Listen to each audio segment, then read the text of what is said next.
What made you want to be a politician in the first place? What inspired you? There are a number of things. There are reasons I got involved that are issue related. And there was also, I think, one of those basic lessons that you sometimes get a chance to learn. You think of it as a light bulb moment. And for me, my light bulb moment was actually as a middle schooler in Madison.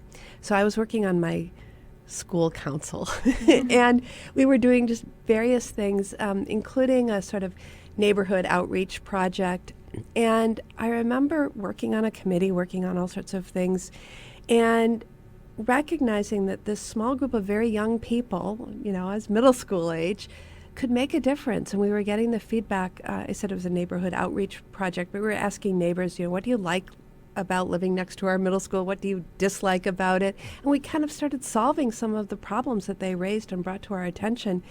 And then getting a lot of great credit for having done so. And so I just thought, no one's too small or too young to make a difference. We all make a difference, and in fact, that's how change is made. And so that's the spark way back then. And then issues, I think, we all have moments where we encounter something that seems just unfair or wrong, and we say, this should change. I'll give you my own quick story because it very much relates to my work to this day. But when I was growing up and I was in fourth grade, I had a fairly serious childhood illness and had to be in the hospital for many months. And I was completely cured, completely recovered from my illness. And my grandparents couldn't get insurance for me because I was considered a high-risk person. I had a pre-existing health condition. And so not only I knew that was going to be a problem for a long time, and it wasn't until I was in college that I got enrolled in a group policy. I learned over the course of my life that happened to thousands and thousands of people, that they're parents with ill children who can't get insurance for their children. They're adults who, we might have somebody who survived breast cancer 10 years ago, but they still can't get insurance because of the risk of recurrence.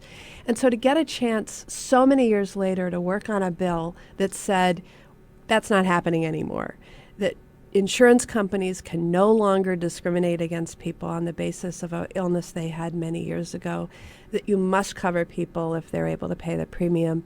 That was so rewarding to actually spend a lifetime sort of working on that issue and greater access to health care and get to see it through. One thing you were mentioning was this whole light bulb moment, because it seems like you've been doing this forever. Was there ever a time that you just thought, you know what, I give up on this. I'm just going to go to medical school? Well, to make these sort of changes was definitely a passion, a calling, something I felt really excited about. But I didn't see running for office as the only way to do that. I think there's lots of ways to try to influence policy, to try to create movements of change. And so this is the one that I kind of got into and have stayed in.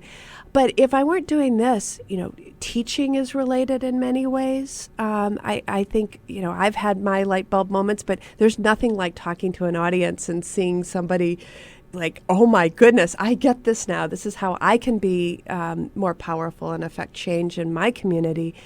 And so I see lots of different ways to doing it, and it wasn't inevitable that I would take this path, but I did. And so, this has been it's been a great journey so far.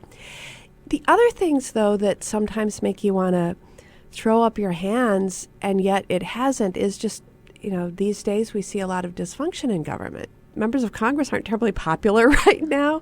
People look and say, oh, you had that government shutdown, and, why can't you get along, and why are the parties so polarized? And I guess I wouldn't do this if I didn't have hope that we can fix that, we can repair it, and maybe, or at least make it better and more responsive and less dysfunctional. Well, when it comes to things like that, what do you think needs to happen, or what needs to change in terms of the Democratic side and the Republican side? What have you seen go from good to bad in the past few years, and how can we reverse that? Well, that latter part of your question, I think, is so key, is understanding how we got to where we are is really important. And people have talked about a sort of slow decline that's taken decades. And if you talk to the folks who served a couple decades ago, they'll tell you about some really striking differences between legislative bodies today and legislative bodies back then. So I'd give you a couple of things just to think about. One is what's called the commuter Congress. Now, I was just talking before a few minutes ago about the fact that I try really hard to come back and forth between Washington and Wisconsin every weekend so that when we're not in session, I can be listening and meeting with my constituents. And I think that's the expectation these days of almost all members of Congress, unless you live, unless you represent Alaska or Hawaii, where you're given a little bit of a break not to go back as frequently. But the toll that takes is that in the day, 20 years ago, 30 years ago, there used to be socializing between members of both parties and their families on weekends. I was talking to a spouse of a very senior member of the Senate, and she said our committee chairman would hold potlucks on Saturdays. The whole families would come, and she said, I wouldn't know what party anybody else attending belonged to because we were breaking bread together and enjoying each other's companies. And it led to much better working relationships during the week. Another big change is 24/7, cable TV, which isn't necessarily delivering news, but more opinion. And, when you see a colleague speaking ill of their colleagues on whether it's Fox or MSNBC or anything else, it really erodes those personal relationships that are so important to making progress. And then I would say money and politics. That's the other thing that's changed so much. And really, I think it had very bad effects on the workings of the Congress. Now, all of those are really hard to change. I mean, I wouldn't want to give up coming home every weekend. I think it's valuable for me to spend as much time with my constituents as possible. But we have to figure out other ways of solving and healing the wounds that have been created by those challenges. How do you think the Citizens United and the recent McCutcheon decision is going to affect the money and politics, as you were just explaining? In the short run, it's just going to get worse, which is very frightening because I think nobody thinks there's not enough money in politics, for sure.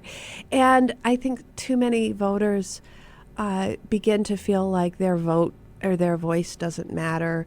It's really just the people who can write out these really large checks that matter in the policymaking. And that's very scary.